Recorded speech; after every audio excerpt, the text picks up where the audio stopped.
Good morning. Today is Tuesday, March 18th. This is Wake Up with KERA News, and I'm Andrew Garcia.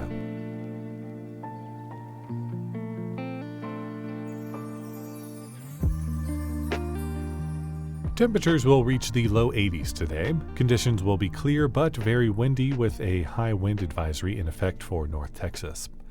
Coming up, we'll hear a conversation of how physicians in West Texas are tracking and treating the recent measles outbreak. That conversation just after today's news. A Palestinian woman detained by ICE officials in New Jersey is being held in a detention center in North Texas. According to the Department of Homeland Security, Bekah was arrested for overstaying her expired student visa.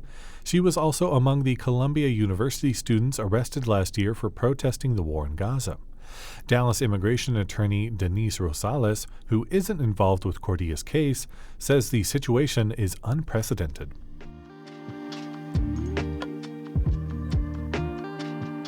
Some state lawmakers want to make the process of reviewing maternal deaths in the state more efficient. The Texas Maternal Mortality and Morbidity Review Committee is responsible for analyzing maternal death data and finding ways deaths can be prevented. She says nurses on that committee are legally required to report any potential misconduct found in the reports. House Bill 713 would exempt them from that rule. The bill was left pending in committee, which means lawmakers will decide whether to move forward with it at a later date.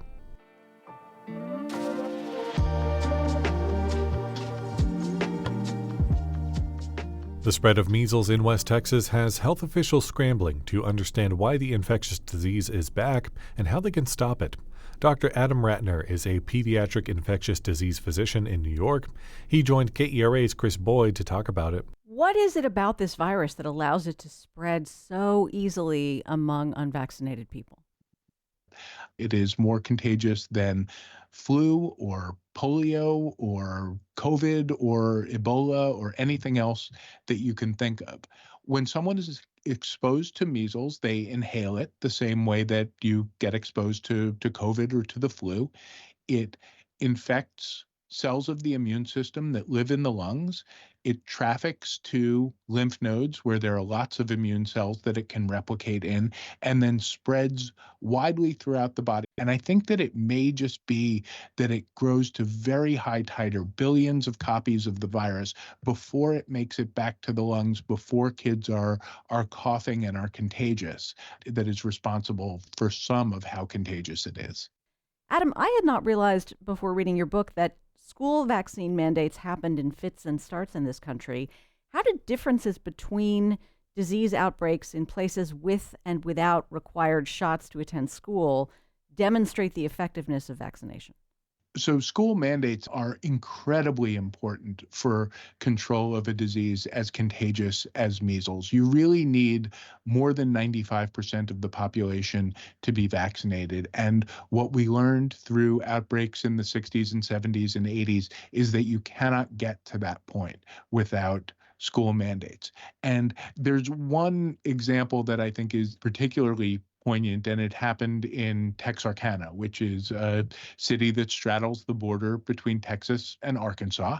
And kids were zoned for public school based on the side of State Line Avenue that they lived in. But there was a lot of mixing between the people on the two sides of Texarkana. There were movie theaters and churches and other places where people would cross State Line Avenue to go to. And there was a big measles outbreak in Texarkana in 1970. And what happened was the schools on the Texas side did not have school mandates and did not have strong local governmental programs in support of vaccines. The schools on the Arkansas side did have those two things.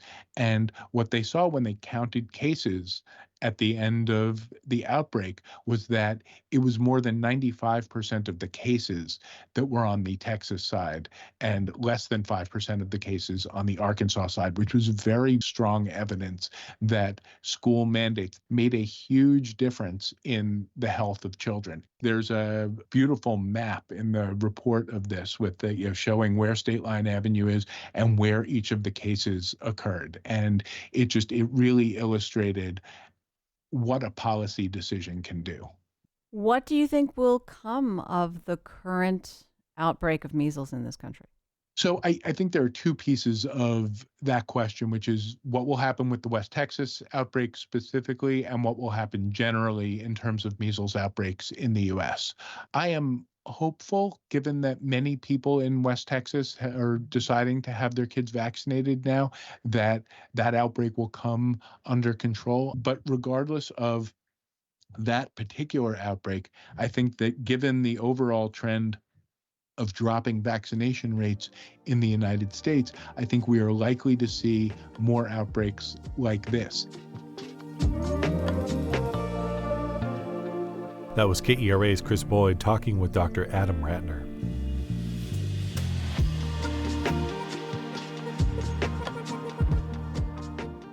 The Stars are gearing up to take on the Anaheim Ducks tonight at the American Airlines Center. The game starts at 7. It's opening night for a classic movie brought to the stage. Hop into the DeLorean and join Marty McFly and Doc Brown in Back to the Future, the musical. The adventure's sure to leave you saying, "Great Scott." The show's on now through March 30th. For more information and other fun things to do, visit kera.org/calendar.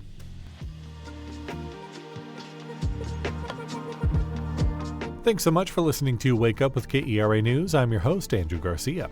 This show is produced and edited by Shardae White and Bekah Morr. For more news in your inbox, visit kera.org/wakeup. That's where you can subscribe to the Wake Up with KERA News newsletter and get good morning vibes from our colleague Catherine Hobbs. Connect with us on Facebook, Instagram, and TikTok at KERATX. Have a great day, and we'll see you tomorrow.